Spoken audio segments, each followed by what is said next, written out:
மணப்பெண்ணின் பிரத்யேகமான திருமணம் Vivaha the Chennai silks. Summer holidays வந்தாச்சு, நம்ம ஜிடி ஹாலிடேஸும் வந்தாச்சு. GT holidays, South India's number 1 travel brand.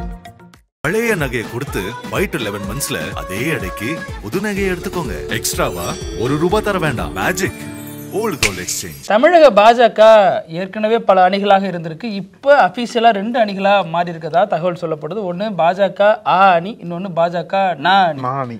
ஏ அணி என் அணின்னு சொல்லிக்கலாம். அதுல பல விஷயங்கள் பேசப்படுது. அது மாதிரி அதுல ஒரு குழு இப்ப போட்டிருக்காங்க. மோடியினுடைய ஆட்சி குறித்து மக்களுக்கு விழிப்புணர்வு ஏற்படுத்துறதுக்காக ஒரு குழு அமைச்சிருக்காங்க. அந்த குழுவுல வாரிசு அரசியலுக்கு எதிராக இருக்கிற பாஜக அதுல வாரிசுகளை மட்டுமே நியமிச்சிருக்கு. அது மட்டும் இல்லாம அதிமுக நிர்வாகியினுடைய சகோதரர் ஒருத்தர் உள்ள வந்திருக்காரு. இதுல நிறைய விஷயங்கள் அதுல இணைத்து பேசப்படுது. எஸ்பி வேலுமணி இதுல மீண்டும் ஒரு சர்ச்சையில சிக்கியிருக்காரு. அது என்ன ஏதுங்கிறத விரிவா பார்ப்போம். அதே மாதிரி பாமகவில் இந்த அப்பா மகன் மோதல் இதுக்கு இல்லையா சார் ஒரு எண்டுங்கிற மாதிரி தான் போய்கிட்டே இருக்கு. மீண்டும் வியாழக்கிழமை வந்திருக்கு. மீண்டும் செய்தியாளரை சந்திச்சிருக்காரு. மீண்டும் மகனுக்கு எச்சரிக்கை கொடுத்திருக்காரு. அதனுடைய பின்னணி இதுல இல்லாத சில விஷயங்கள்லாம் என்ன விரிவா பேசுவோம். Welcome to sensation.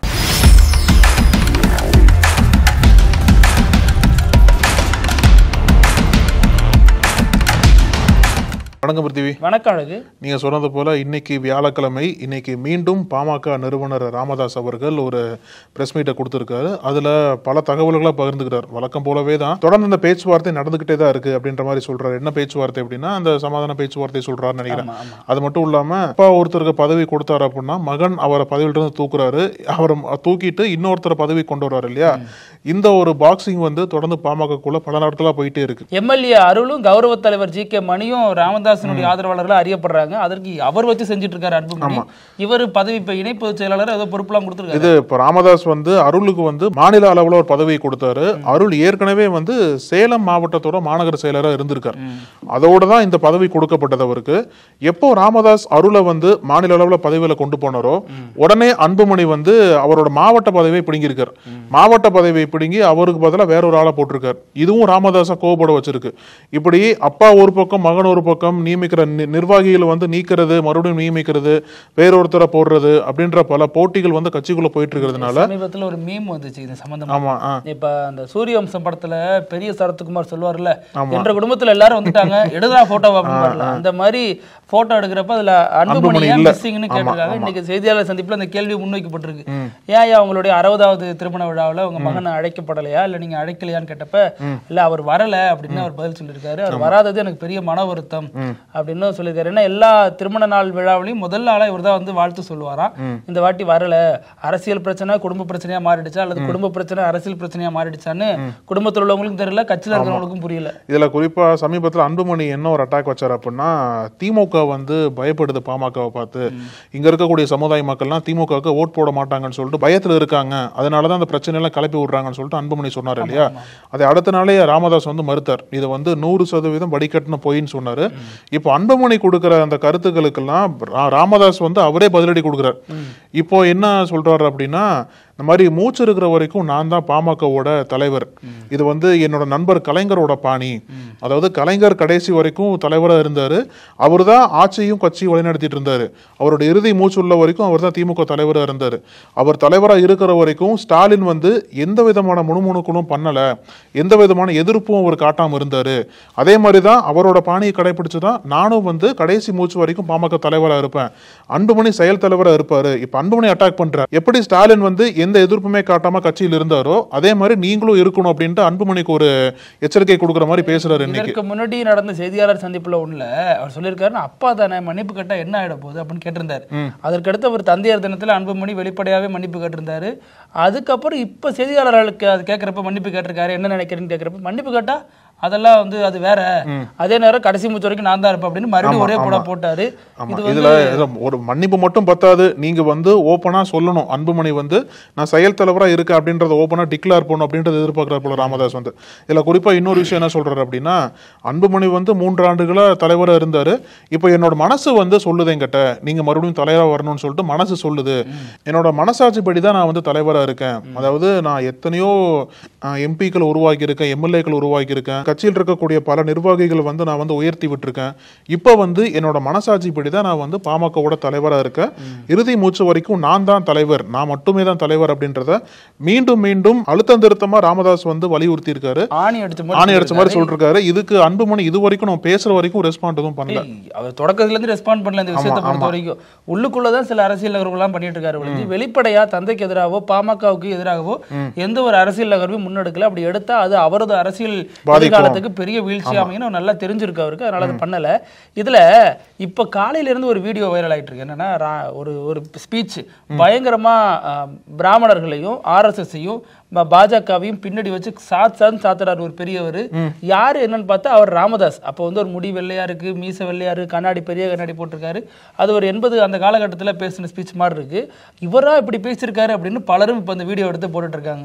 ஏன்னா அரசியலுக்குள் நுழையும் பொழுது அவர் முழுக்க முழுக்க திராவிட இயக்க உணர்வாளராகவே அறியப்பட்டாரு. அம்பேத்கருக்கு பல இடங்கள்ல சிலைகள் திறந்திருக்காரு. அது மாதிரி அங்கிருந்து பல தலைவர்களை இங்க வந்து அழைச்சி வந்து பேச வச்சிருக்காரு. ஸோ அவரோட ஸ்பீச்சுங்கிறது இப்ப பெரிய அளவுல பேசப்படும் பொருளா ஒன்றும் மாறி இருக்கு. ஆமா, இப்போ பாமகக்குள்ள ஏற்கனவே 2 அணிகள் இருக்கா அப்படின்ற ஒரு கேள்வி இருக்கு இல்லையா? அதே மாதிரி பாஜகக்குள்ளே 2 அணி வந்துருச்சுங்க அப்படின்ற மாதிரி கட்சிக்காரங்க சொல்றாங்க. ஒன்னு வந்து பிஜேபி ஏ டீம், பிஜேபி என் டீம். ஏற்கனவே பல கட்சிகள் இங்க பி டீமா செயல்பட்டு இருக்காங்க. இதுல வந்து ஏ டீம் என் டீம்னு சொல்லிட்டு பாஜக உருவாகி இருக்கு போல. இதுல அமித்ஷா வந்தப்பயே இந்த பிரிவு வெளிப்படையா தெரிஞ்சிச்சு. அமித்ஷா பேசும்பொழுது கீழே இருந்து எப்போ வந்து பாஜக முன்னாள் மாநில தலைவர் பேரை சொல்றப்ப அப்படி ஒரு கிளாப்ஸ் வந்துச்சு. தற்காலிக மாநில தலைவர் பேசுறப்ப யாரோ எங்கேயோ சொல்ற மாதிரி எல்லாம் அப்படி அமைதியாயிட்டாங்க. அமித்ஷா பேருக்குமே அதான் கதி, பிரதமர் மோடி பேருக்குமே அதான் கதிங்கிறப்ப இதுல வேற அரசியல் இருக்கிறதாக அப்போதே பேசப்பட்டுச்சு. இப்போ என்ன விஷயங்கள்லாம் சொல்லப்படுது அப்படின்னா, நிறைய இதுல கட்சிக்குள்ள வந்து கட்சி நிர்வாகிகளே சில விஷயங்கள்லாம் போஸ்ட் போட்டு வராங்க. அதுல என்ன சொல்றாங்கன்னா, பாஜகவினுடைய முன்னாள் மாநில தலைவரை எந்த பொது நிகழ்ச்சி பாஜக நிகழ்ச்சி எதுக்குமே அவரோட படத்தை பயன்படுத்த வேண்டாம் அப்படின்னு இப்போ இருக்கிற பாஜக மாநில தலைவர் சொல்லியிருக்காரு அப்படின்னு கட்சிக்குள்ள சில விஷயங்கள் பேசப்பட்டு வருது. அதே ட்விட்டர்ல ஒரு சிலர் வந்து ரொம்ப பகிரங்கமா வெளிப்படுத்தி, முன்னாடி அவர் வந்து நான் தொண்டரா இருக்கேன்னு சொன்னாலும் அவர் இது வரைக்கும் தொண்டரா கிடையாது, அவர் தான் தலைவர் நினைச்சிட்டு இருக்காரு. அம்மாவோட இட்லி சாப்பிடுறாரு, ஆடு மாடு மேய்க்கிறாரு. இருந்தாலுமே அரசியல் பயங்கரமா இருக்காரு. அவர் தனியா வீடியோ போட்டுட்டு இருக்காரு. அவரோட கருத்து ஆணித்தரமா பதிவு பண்றாரு, பிரஸ் மீட் எல்லாம் கொடுக்குறாரு. அப்படி இருக்கும்போது யாருதான் இன்னும் தலைவர் அப்படின்ற குழப்பம் இருக்கு இல்லையா? அவர் இன்னும் நான் வந்து தலைவர் இல்ல அப்படின்றத யாருன்னா உணர்த்தினாதான் தெரியும்னு நினைக்கிறேன் அவருக்கு. இதுல என்ன விஷயம்னா அழகு, இப்போ நயினா நாகேந்திரன் வெர்சஸ் முன்னாள் பாஜக மாநில தலைவர் இந்த பிரச்சனை எல்லாருக்கும் தெரியும் இல்லையா? இதுல இப்படி 2 தரப்பும் போயிட்டு இருக்கப்பதான் பல இடங்கள்ல இவருக்கான முக்கியத்துவம் அளிக்கப்படுறத மற்றவர்களே குறைச்சிக்கிறாங்க அப்படிங்கிறது இவர் ரொம்ப மனசை புண்படுத்தி இருக்கு நயினா நாகேந்திரனுக்கு. குறிப்பா இப்ப சமீபத்துல சர்ச்சையானுச்சு இல்லையா? SP வேலுமணி RSS தலைவர் மோகன் பகவத் கலந்துகிட்ட பேரூர் மட ஆதீன விழா கோயம்புத்தூர்ல நடந்தது. அந்த விழாவுல இவரும் அழைக்கப்பட்டிருக்காரு. அதுல பாஜக முன்னாள் மாநில தலைவரும் எடப்பாடியினுடைய முக்கிய தீவிரமான எதிரியா இருந்தவர் அவர் இருக்கிறார். அதனாலதான் அவர் கூட்டணிங்கிறதுனால அவர் தூக்கி போட்டுட்டு நயினா நாகேந்திரன் கொண்டு வந்தாங்க. சோ அவர் கூட SP வேலுமணி ஒரே சீட்ல ஷேர் பண்ணி உட்கார்ந்துட்டு இருந்தாரு. ஆனா இவருக்கு கொடுக்கப்பட்டது சாதாரண நாற்காலியா இருந்ததா. சோ அவங்க 2 பேருக்கும் சோஃபா மாதிரியான ஒரு நாற்காலி, இவர் சாதாரண நாற்காலி அதிக முக்கியத்துவம் கொடுக்குறாங்க, நம்மளுக்கு கம்மியா கொடுக்குறாங்க. அந்த விழாவுல இதே வந்து உணர்ந்துட்டார் நயினா நாகேந்திரன். சோ இப்படியே போனா நம்ம அரசியல் எதிர்காலத்துக்கு நல்லது இல்லை அப்படிங்கிற அடிப்படையில அவரு டெல்லிக்கு போயிட்டு தொடர்பா வேட்பாளர், அதாவது கட்சியினுடைய நிர்வாகிகள் எல்லாம் யாராரு அப்படிங்கிறதுனால ஒரு ஃபைல் வாங்கிட்டு போயிருக்காரு. எல்லாத்தையும் வாங்கியிருக்காரு, இவர்த்தையும் வாங்கியிருக்காரு. வாங்கிட்டு டெல்லிக்கு போயிட்டு அமித்ஷாட்ட கொடுத்துட்டு ஒரு பரிசோதனையில இருந்திருக்காரு. இப்ப அந்த மீதமுள்ள மாவட்ட செயலாளர்கள், மாவட்ட நிர்வாகிகள்லாம் போடுற பணியில் தீவிரமா இருக்கிறது. குறிப்பா நயினா நாகேந்திரனுக்கு ஆதரவான நபர்களை அவர் போட போறாரு அப்படின்லாம் தகவல் சொல்லப்பட்டு வருது. இப்போ இதுல அடுத்த கட்ட ஒரு ட்விஸ்ட் அல்லது அடுத்த கட்ட ஒரு சர்ச்சை என்ன அப்படின்னா, இந்த விஷயத்தை பொறுத்த வரைக்கும் இப்போ அந்த செங்கோல்லாம் பிரதமர் நாடாளுமன்றத்தில் வச்சாருன்னு சொன்னாங்க இல்லையா? அந்த செங்கோல் விழிப்புணர்வு குழுன்னு ஒரு குழு வச்சிருக்காங்க பிஜேபியில. அதுல என்ன அப்படின்னா, பிரதமர் மோடியினுடைய செல்வாக்கு என்ன, அவர் என்னென்ன நல்ல திட்டங்கள்லாம் பண்ணியிருக்காரு அப்படிங்கிற தொடர்பாக பல விஷயங்கள் பேசப்படுறதா சொல்லப்படுது. அந்த குழு வந்து பிரதமர் மோடி மக்களுக்கு செஞ்ச விஷயங்களை பொதுமக்களுக்கு எடுத்து வைக்கிறதா அந்த குழு. அந்த குழுவுல நயினா நாகேந்திரனுடைய மகன் இணைஞ்சிருக்காரு, நயினார் பாலாஜி அவர் இணைஞ்சிருக்காரு. அது மாதிரி கோவையில முன்னாள் பிரமுகராக இருந்த இப்ப மகாராஷ்டிரா ஆளுநராக இருக்கக்கூடிய CP ராதாகிருஷ்ணன், அவரது மகன் ஹரி ராதாகிருஷ்ணன் அவரும் கலந்துருக்காரு, இந்த குழுல இருக்காரு. அது இதெல்லாம் பிரச்சனை இல்லைங்க. ஆனா முக்கியமான ஒரு நபர் என்னன்னா அதிமுக நிர்வாகியா இருக்கக்கூடிய SP வேலுமணி, முன்னாள் அமைச்சர். இப்ப இந்த RSS நிகழ்ச்சியில கூட இவர் பேர் அடிபட்டுச்சு. SP வேலுமணியோட அண்ணன் SP அன்பரசன். அவர் வந்து பல சர்ச்சைகள், அவரோட வீடு பங்களா கட்டினது கூட விதிமுறைகளை மீறி கட்டினார்லாம் கடந்த காலங்களில் புகார் வாசிக்கப்பட்டுச்சு. வந்துருச்சு. சோ இவர் வந்து இந்த குழுவில் எப்படி போறாரு, இவர் அதிமுக காரரா தான் அறியப்படுறாரு அந்த ஊர்ல. ஆனா இவர் வந்து ஒரு கட்சியில இருக்காரு, இவர் வந்து பிஜேபியில சேர்ந்த மாதிரி எந்த இதுவும் இல்ல. ஆனா இவர் அந்த குழுவுல போட்டிருக்காங்க, பிஜேபி அந்த விழிப்புணர்வு குழுவுல அவரை போட்டிருக்காங்க. அப்படிங்கிற பட்சத்துல நேரடியாவே தொடர்புல இருக்காங்க. இப்ப பொதுவா என்ன சொல்றாங்கன்னா பிஜேபி கூட கூட்டணி வைங்க, அது பிரச்சனை இல்ல. ஆனா ஆர்எஸ்எஸ் கூட மேடையாடுற அளவுக்கு எப்படி எஸ்பி வேலுமணிக்கு ஒரு மனம் வந்துச்சு? தமிழ்நாட்டுல இப்படி ஒரு அரசியலை எந்த திராவிட கட்சிகளும் பண்ணாத நேரத்துல இவர் பண்றாரு அப்படின்னா அது தேர்தல் கூட்டணி தாண்டி கொள்கை சமரசமாகவும் அதிமுக கிட்டத்தட்ட நீர்த்து போக தொடங்கிடுச்சு அப்படிங்கிற விமர்சனங்கள்லாம் முன்வைக்கப்பட்டுச்சு. எஸ்பி அன்பரசன் இருக்கிறதும் எஸ்பி வேலுமணி இருக்கிறது மாதிரி தானே, பெரிய வித்தியாசம் இருக்காதுல்ல. டைரக்டா கட்சியே மாறிட்டாரு. இப்ப அவரு நயினா நாகேந்திரன் போடுற அளவுக்கு இவர் வந்திருக்காருங்கிறப்ப இல்ல இவர் என்னால கட்சி மாற முடியாதுனால ஆர்எஸ்எஸ் ஃபுல்லா வர முடியாது, ஏன் சார்பா நீங்க போங்க அப்படின்ற மாதிரி தானே போய் சேர்ந்துருப்பாங்க. அன்பரசன் இருந்தாலே வேலுமணி இருக்கிற மாதிரி தானே. ஆமா. இப்ப அதுதான் என்ன சொல்றாங்கன்னா அது எடப்பாடிக்கு எதிரான ஒரு அரசியலுங்கிறாங்க. மீண்டும் அதே புள்ளியில வந்து நிக்கிறாங்க. ஏன்னா தொடர்ந்து வந்து எஸ்பி வேலுமணி மறுத்துக்கிட்டே வர்றாரு, எனக்கு எடப்பாடிக்கு எந்த பிரச்சனையும் இல்லைங்க அப்படின்னு சொல்லிட்டே வந்தாலும் இந்த எடப்பாடிக்கு எதிரான நபராக அறியப்படுற பாஜக முன்னாள் மாநில தலைவர் கூட ரொம்ப நெருக்கம் காட்டுறது, அதே மாதிரி இந்த பக்கம் அவருக்கு பிடிக்காத ஆர்எஸ்எஸ் இந்த சித்தாந்தம் ரொம்ப ஈடுபாடு காட்டி உள்ள போறது, இதெல்லாம் எடப்பாடி வந்து ஒரு நெருக்கடிக்கு தள்ளுது. இது வேணும்னே எஸ்பி வேலுமணி பண்றாரா அல்லது அவர் பண்றது எடப்பாடிக்கு எதிராக அமைதா அப்படிங்கறதெல்லாம் ஏற்கனவே மதுரை முருகர் மாநாட்டில் வந்து அதிமுகவோட கொள்கை தலைவராக இருக்கக்கூடிய அண்ணாவை வந்து கொச்சைப்படுத்தும் விதமா பாஜகவினர் இந்து முன்னணிலாம் வீடியோ வெளியிட்டிருக்காங்க. அதுக்கே வந்து எடப்பாடி பழனிசாமி ஸ்ட்ராங்கா ரியாக்ட் பண்ணல. இப்ப அதையும் தாண்டி வேலுமணி வந்து அவரோட ரியாக்டே பண்ணல ஃபர்ஸ்ட்.